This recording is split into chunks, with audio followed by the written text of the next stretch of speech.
Hi there, my name's Adrian Vale and I'm a working trumpet player. Generally, one of the most common questions that I get is about mouthpieces. It might be, how do I play higher? What mouthpiece do I need for classical playing? What mouthpiece do I need for jazz or lead playing?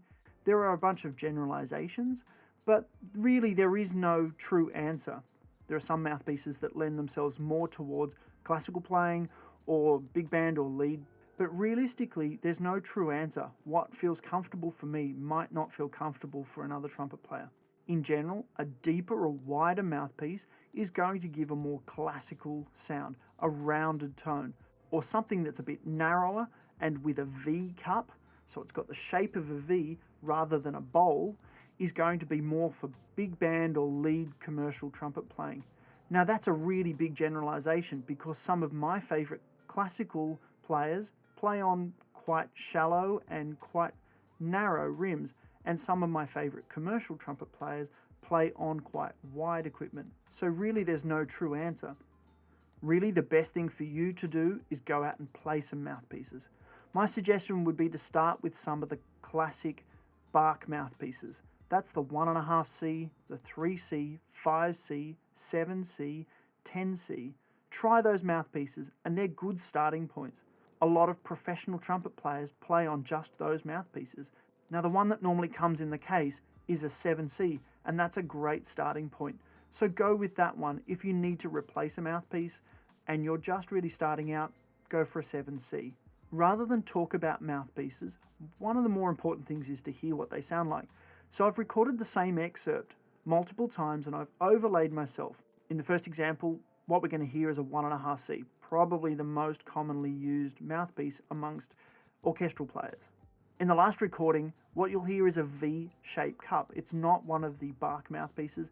It's made by the company that I use, Bob Reeves Mouthpieces, and you'll hear it's a lot more bright and a lot more strident to the sound. So my suggestion would be to listen to the first example and then to the last example, and you'll hear the tonal variations.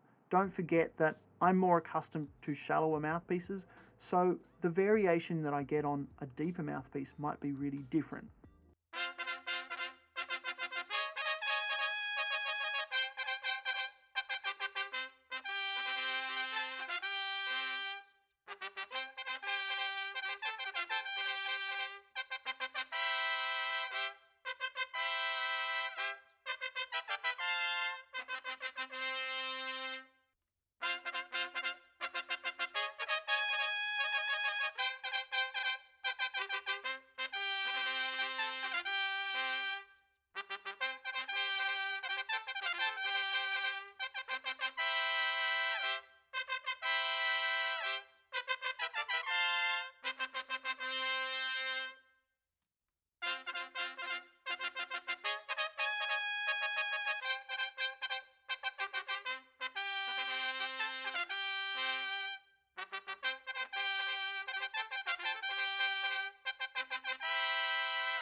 A good thing to look for in mouthpieces is to the articulation.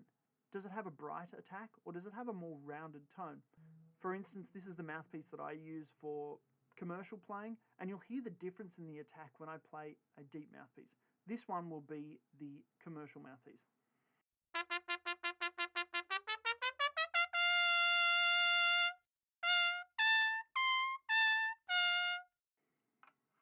This is the deep mouthpiece.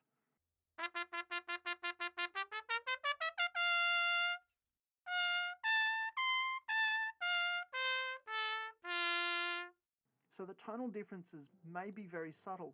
The most important thing to remember when playing a mouthpiece is what works for you may not work for somebody else. So go try some mouthpieces. Start with that range of Bach mouthpieces that we played today, and then try and sculpt the sound and see what works for you. The most important thing is to feel comfortable and feel the support of a mouthpiece, and then everything from that point on is personal opinion.